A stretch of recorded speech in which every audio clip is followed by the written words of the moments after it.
against the Yankees this October. New York, time and again, the Yankees have asked us to relax, to chill, that they've got this American League Championship Series under control. Do you believe them now? Their 6-4 comeback victory against the Astros in Game 4 was one for the ages and resets the series to a best-of-3 starting this afternoon. It still won't be easy for the Bombers, as they're about to face Houston's aces, Dallas Keuchel and Justin Verlander. But the momentum has clearly shifted in the Bombers' favor, guaranteeing a Game 6 in Minute Maid Park. Who would have thought? Who would have given these guys a chance after trailing by 4 runs in the 7th inning? But the Yankees destroyed the Astros bullpen, flattening them one by one until Aaron Judge blasted the game-tying double off the left field wall in the 8th, followed by Gary Sanchez's 2-run gapper to right center. The Yankees spilled out from the dugout and went berserk on each other. The fans were beyond delirious, so loud and aggressive you could almost sense the Astros panic. Instead of possibly finishing off the Bombers today, they're suddenly looking for a way to stop them. Both teams recognized that Game 4 was the series' pivotal moment, with a liberal sprinkling of history to ratchet up the tension. The Yankees knew that of the 28 teams that had fallen behind 0-2 since the LCS went to a best-of-7 format, all but 3 ended up being eliminated. Not that the Bombers seemed phased, but the odds were long, considering they would have to face Houston's 2 best on consecutive nights. Analysis, instant takeaways from Yankees Game 4 win.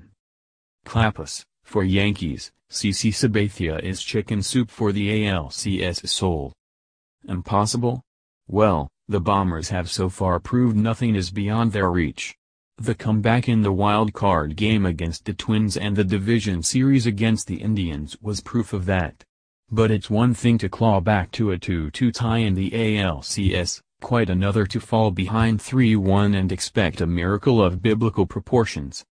That's why the vibe in the stadium felt so much like an elimination game. The place was boisterous and loud, just as you'd expect. But the jitters were everywhere, too. No one knew what to expect from Sonny Gray, who hadn't pitched in 2 weeks.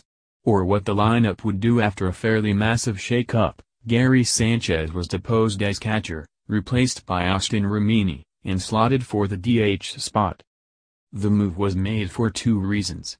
First, Romine is the better defender and more agile behind the plate. He was better equipped to handle Gray's signature curveball and has enjoyed good synchronicity with the right-hander. Gray and Romine teamed up for a 1.45 ERA during the regular season, so Girardi had an easy time justifying the move.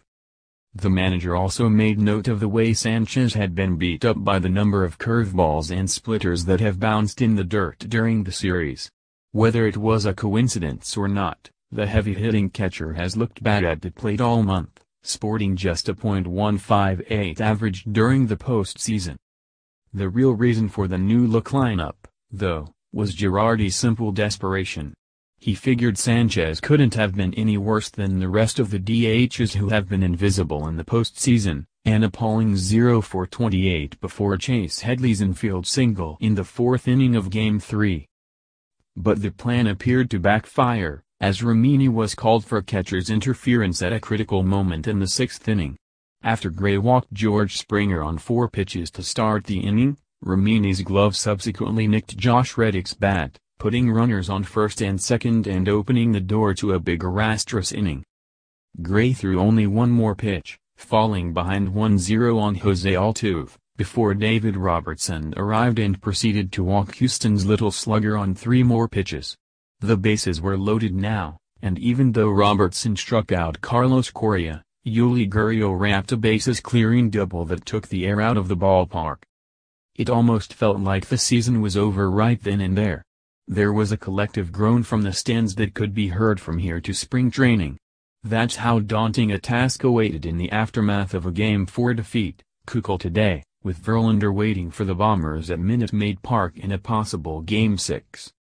Oh, it was a downer, all right. When Starlin Castro lost his balance negotiating what looked like an easy ground ball off Brian McCann's bat in the 7th inning, allowing Marwin Gonzalez to score all the way from second base, it was as if the Yankees had plunged right over the cliff. Down 4-0, with 9 outs to go, staring at a 3-1 series deficit, the Yankees might as well have booked their tickets for the long winter, no? Not quite. Not yet. At least that was their response, when Judge homered in the 7th, Didi Gregorius tripled and Sanchez registered his first RBI of the ALCS with a sacrifice fly. With the Astros lead cut in half, fingers were crossed one more time. Very, very tightly.